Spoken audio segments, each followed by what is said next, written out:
Coming up on After the Whistle, District 6 high school sports battle Mother Nature. We'll bring you updates on postponed games.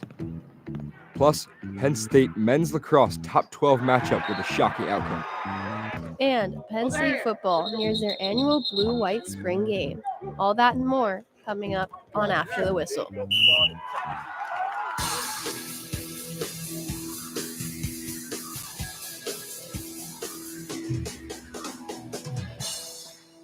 Welcome to After the Whistle. I'm Allie Winskowski. Today we'll bring you updates of how weather has affected games around the District 6 area. And I'm Nico Rodriguez. We'll also have Penn State football's preparation for their spring scrimmage, as well as men's and women's lacrosse. Well, Allie, we had a full slate of high school baseball and softball games for today, but the weather around District 6, of course, had other plans. That's right, Nico. We had 4 games postponed between Monday and Tuesday due to heavy rain and some flooding. For baseball games impacted included Du Bois versus Bald Eagle area on Monday and State College hosting Chambersburg on Tuesday. Tuesday's baseball game between Huntington and Bellefonte was also rained out, as well as yesterday's softball matchup of Altoona versus Mifflin County. None of the affected schools have released information about rescheduling any of these games. Weather always becomes a problem for outdoor sports in central Pennsylvania in early spring. To learn more about why we're getting all this rain and when it will stop, our student meteorologist Tyler Hughes is live in our studio. Tyler, how has the weather impacted District 6 sports this week? Thank you so much, Allie, and thank you for having me on After the Whistle. It's great to be here. And the rain has certainly impacted the sports this week, as you saw in the many different games that have been canceled. Multiple inches of rainfall just over the past 24 to 48 hours or so around District 6. So these are the observations here from State College. Now, we take these at Walker Building, which is over in West Campus at Penn State. Since midnight tonight, or last night, we've had over an inch of rainfall, but yesterday we had 2.12 inches of rainfall. So when you combine yesterday's rainfall and today's rainfall, we had over 3 inches of rain, and that's why we have a flood watch in effect for the vast majority of the region until tomorrow morning, the possibility that we could still have a little bit of flooding. And we also have a couple of flood warnings dotted about here as well. Those are for some smaller, flooding in rivers, creeks, and streams that may be overflowing their banks. So it's certainly something to keep in mind. But if you've just seen some of the fields on campus over the past 24 hours or so, you know that there's significant ponding and flooding ongoing, and the rain threat is not over. The most significant rainfall has since pushed out of the area, but we still could get another 0.3 of an inch or more of rainfall in State College by Friday morning. Much more off to our north and east as well, where some locations could get up to an inch more rainfall. So this will continue to impact games not just here in District 6, but across the state, Allie. And that's why we're called Happy Valley, not Sunshine Valley. Thanks, Tyler. Let's head over to State High, where the Little Lions hosted the Carlisle Thundering Herd for some boys lacrosse.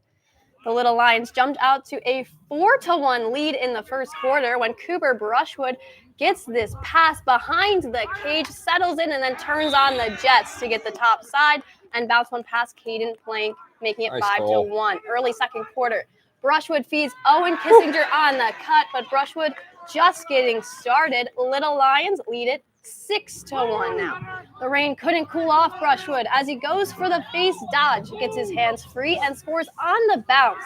He had a monster game, finishing with 7 goals and 4 assists. Still in the second, State High gets the turnover, and Colin Murphy jumpstarts the breakout to set up Brushwood 2 cones to Ben Holleran for the tic-tac goal, making it 8-1 back of the net right there. The rain wouldn't let it go, though, but Carlisle would continue to play the game, and they'd get one back late in the first half as Isaac Beals takes the underhand rip along the turf, making it 9-2.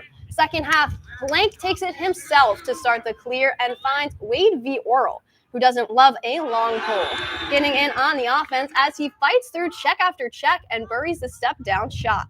With the blowout on the fourth quarter, State High got its freshmen involved, and it was Loretto to Loretto as Luke fed Charlie for the goal. Loud cheer from the team. The Little Lions were on cruise control the whole night, taking the 20-4 win. Carlisle falls to 0-5 and will take on Gettysburg next week at home, while State High stays undefeated at 4-0 and will get ready for its tilt with Cumberland Valley at Panzer Stadium tomorrow. Staying in the world of lacrosse, Annika Wagner is live in State College to see how multiple games have been postponed by the rain. Annika? Well, Nico, I would love to be talking about sports right now, but as you can see behind me, all we have here is rain, rain, and more rain. The constant rain this past few days have forced games to be canceled and postponed left and right. 5 of the high school games we were supposed to cover this week were either canceled or postponed. We were able to get in touch with State High's athletic director, Chris Weekland, and talk to him about how schools deal with the challenges brought on by this unpredictable weather.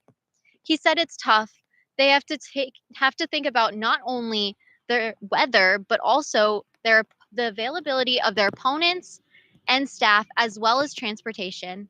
It means playing multiple days in a row and often doubleheaders.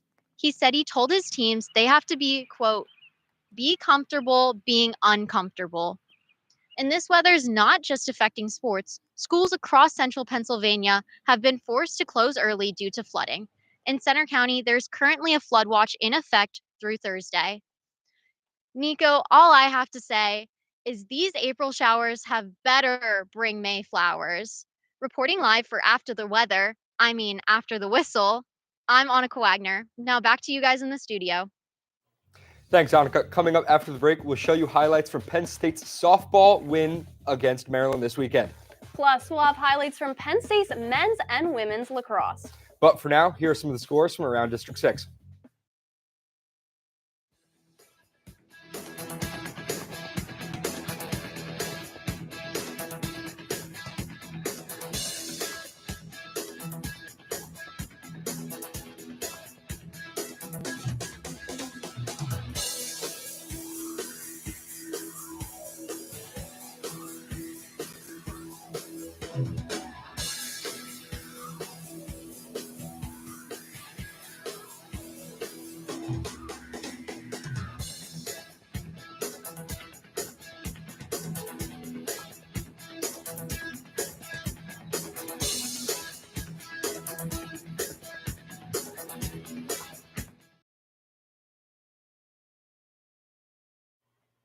Welcome back to After the Whistle, brought to you by Com Radio, the Center County Report, and Penn State's chapter of Awesome. Maryland softball was one of 2 Terrapin teams to make their way into Happy Valley this weekend. So how did they fare against the Nittany Lions? Penn State continued their long march homestand this past weekend as the 24-6 Nittany Lions took on the 15-15 Maryland Terrapins. The blue and white took on one of the toughest pitchers in the Big Ten this weekend in Courtney Weish. In Friday's loss, Weish recorded 19 strikeouts, a career high for her. Penn State would need their offense to come alive if they wanted to come back and win the last 2 games of the series. The Nittany Lions fell into a 5-1 deficit early in Saturday's game, but the blue and white would come back to win 9-6. It was Gabby Garcia who was finally able to hit off Weish with a solo home run to seal the game. She'd make her way around the bases, one of the 9 runs for Penn State that day, as they would celebrate their win. Sunday's matchup had Maddie Volpe in the circle for Penn State's pitching 6 innings of no-run softball. Opposite of her was Courtney Weish back in the circle. Sunday's game went 12 innings with no end in sight until Liana Jones hit a walk-off double to score Maddie Gordon and win the game for Penn State 1-0. Penn State moved to 26-7 and will take on the Nebraska Cornhuskers this weekend in Lincoln.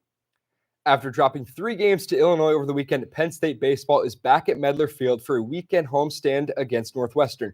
The Nittany Lions were scheduled to face Bucknell yesterday, but rain postponed that matchup. Sitting at 13-12 and second to last in the Big Ten, they welcomed the 10-15 Wildcats, who are last in the conference. On Easter Sunday, Penn State hosted Big Ten opponent and number 12 ranked Maryland in their whiteout game.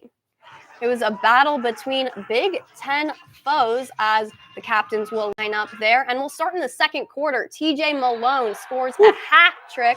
Penn State's leading 7-2. Still going now to the second quarter. Jack Frazione would hop like the Easter Bunny here after a great save from his ankle. But here comes the Terps. Penn State would be silent in the fourth quarter as Jack Horace scored his final of 4 goals on the night.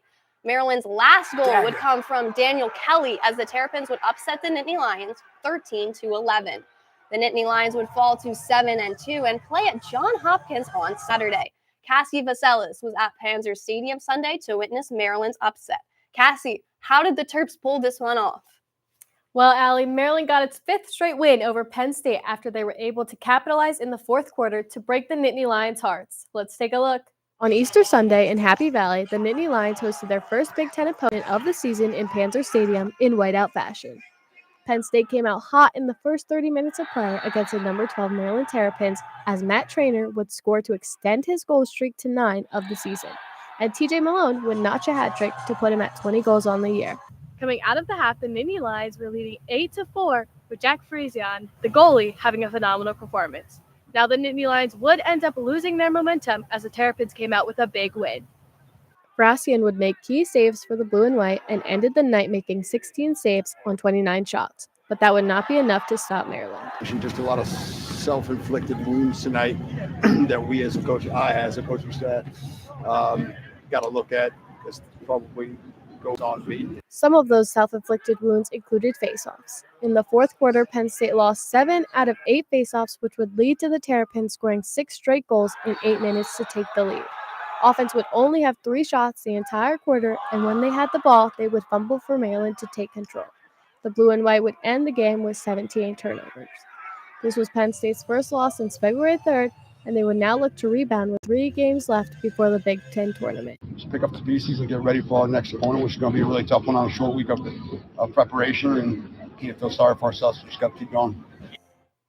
Penn State falls to 1-1 in Big Ten play and 7-2 overall. They will play Johns Hopkins next, and then they have 2 more Big Ten opponents, Michigan and Rutgers. For After the Whistle, I'm Cassie Vaselis. Now back to you guys at the desk. Thanks, Cassie. We'll stay at Panzer Stadium as the women's lacrosse team hosted Vanderbilt. Yeah, Allie, this game took place this afternoon. Let's see how the Nittany Lions squared off against the Commodores. It might have been a rainy day, but that didn't dampen the spirits of the Nittany Lions. Coming off a loss to Ohio State last week, Penn State was ready to turn things around. Kristen O'Neill passes the ball off to Gretchen Gilmore, who fights through the 8 to score the first goal of the game, 1-0 Penn State. Look at that celebration. Then it's Kemper Robinson from Vanderbilt who gets around her defenders and scores. Another nice goal there. After Vanderbilt scored, Penn State would go on a 6-0 run featuring Kayla Abernathy and Kristen O'Neill. This is where things started not to heat up, but rained down. Vanderbilt was able to make a 4-0 run in the 4th quarter, but Penn State would end up taking the win 12-11. Penn State improves to 7-5 as they take on Michigan on Saturday, for Senior Day. Vanderbilt falls to 6-5 on the season and continue on the road to Old Dominion. As Penn State football nears their annual spring blue-white game, all eyes will be on the many new faces on the roster and the coaching staff. The additions of former Ohio State wide receiver Julia Fleming and Wisconsin offensive lineman Nolan Rucci would give Andy Kotelnicki some much-needed help in his first year as offensive coordinator. After Manny Diaz Jr. departed for Duke, Tom Allen left Indiana and joined the Blue and White as its new defensive coordinator. For Fleming, he said it was 50-50 whether he would turn pro or transfer and play one more year. I just felt like I still needed one more. I needed one more year to really prove to myself who I am and prove to other people who I am. So that's why I was really excited to, come here. And the blue-white game will take place on April 13th at 2 p.m. in Beaver Stadium, which will be the first time fans get to see the team's new faces. With more now on those new additions, we welcome in Com Radio's Penn State football insider, Alex Rocco. Alex, thanks for joining us. What can Penn State fans expect to see this year from the new faces? Thanks for having me, guys. But Penn State addressed their needs in the transfer portal, starting off on the offensive end with wide receiver Julian Fleming, and you can expect a veteran presence in that wide receiver room. He's a guy who's had a lot of production with the Buckeyes. He tallied 80 catches, nearly 1,000 yards, and had 7 touchdowns with Ohio State. So expect a veteran presence alongside Keandre Lambert-Smith and Trey Wallace. They also added key depth on the offensive line with former 5-star transfer Nolan Rucci. He's a guy who's expected to come in and compete right at right tackle. And staying on the defensive end now, that Penn State added 2 cornerbacks, one a veteran in Florida transfer Jalen Kimber, who's really come in and done a nice job acting as a veteran presence to a lot of the younger guys, which leads me into the next transfer, AJ Harris, who James Franklin was asked about him last night, and he raved about his athleticism and his ability to play cornerback, the nickel corner position, and safety. So expect a lot of versatility from both Kimber and Harris. With teams like Washington and UCLA joining the Big Ten and making their way into Happy Valley, how does James Franklin prepare for these teams, Rocco? Well, I think what you can expect with these new teams coming into the Big Ten is Penn State to continue to keep the main thing. And that's something that James Franklin has said in almost every single media availability, whether it's they're playing Washington this year at home, traveling out to USC, or having UCLA here at Beaver Stadium. Penn State's going to treat each game like each game. But yes, the new teams from the Pac-12, they're going to add a lot more offense, and I'm excited to see them match up against the blue and white. Lastly, how much growth have you seen from Drew Aller since the end of last season, and how much of a jump will he make in his second year as starting quarterback? Well, I think under new offensive coordinator Andy Kolodnicki, Drew Aller has really taken that next step in the spring, and we've seen him use his legs more. As Penn State's practice a lot of mobility. Every practice they go through ball security drills, and that's something that both Kolodnicki and Franklin like to highlight. But for Drew Aller, he said today that he's showing his more competitive nature in spring practice. So expect Drew to play with more of an aggressive edge in 2024. Thanks, Alex. Now we'll take a look at our top plays from around the area. Take a look at number 3 on our list. We arrive here in the 12th inning where Penn State's Leanna Jones gets the ball in the barrel, sending it down the line to win 1-0 over the Terrapins. Some happy celebrations there for the team. Now coming in at number 2 on our list this week, we take a look back at Carlisle versus State High, where the ball is sent to Cooper Brushwood and rolled right into Trey Combs' stick, who hands it off to Ben Hollern, who finishes it for a goal. Let's watch that again here. That ball goes tic-tac goal. Right into the back of the net there. And now our top play of the week, Vanderbilt's Sammy Nutchow hands it right back to Molly Finlay, who swings it over her back to the back of the net for some soaking hugs in celebration here at Panzer Field. Let's slow that down again at the breaking back moment as she looks it into the really net. Nice goal. Nico, we certainly had some rainy weather this week. What did you do in that time? Allie, not really a whole lot. I was kind of confined to inside in the classroom, of course. What'd you do in the rain? Same here, classroom and preparing for today's show. That's all from this week's edition of After the Whistle. Tune in for next week for more coverage of District 6 and Penn State sports. I'm Nico Rodriguez. And I'm Allie Winskowski. For more updates about our show and our coverage of the games, follow us on Twitter and Instagram at ATWPSU. We'll see you right here next week on After the Whistle.